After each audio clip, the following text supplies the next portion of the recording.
વિદ્યાર્થી મિત્રો, અહીંયા તમને આજે ચેપ્ટર નંબર 13 ઘન આકારોનું પ્રત્યક્ષીકરણ છે। ઘન આકારો એટલે શું? તો કે એના બે પ્રકાર છે, 2D અને 3D। તો આની અંદર આ તમને એક આકાર આપ્યો છે, અત્યારે 3D આકાર આપે છે, અને આ તમારા આકારનું નામ છે સમઘન।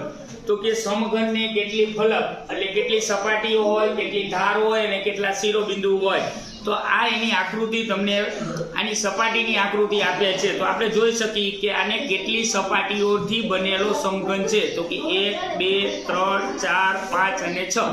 તો આની અંદર આપણે ફલકની સંખ્યા 6 જોવા મળશે।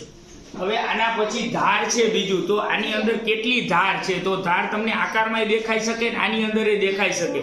તો કે આ 4 ધાર છે અને આના સિવાયની બીજી 4 ધાર અને 1 2 3 ને 4 આ બાજુની ઊભી 4 ધાર, એટલે ટોટલ 4 + 4 + 4 બરાબર 12 ધાર થશે। આની અંદર પણ તમે આ ધાર જોઈ શકો છો।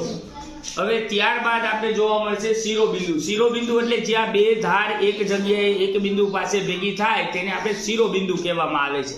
તો અહીંયા શિરોબિંદુની સંખ્યા કેટલી? તો શિરોબિંદુ આપણે આ આકારમાં જોઈ તો 4 શિરોબિંદુ આ બાજુ, 4 શિરોબિંદુ આ બાજુ, તો આપણે 8 શિરોબિંદુ જોવા મળે છે। તો આપણે પહેલા લખી નાખી કે શિરોબિંદુની સંખ્યા 8 છે, અને આ બંને આકારો સમઘનને ખોલવામાં આવે તો આવો આકાર જોવા મળે છે।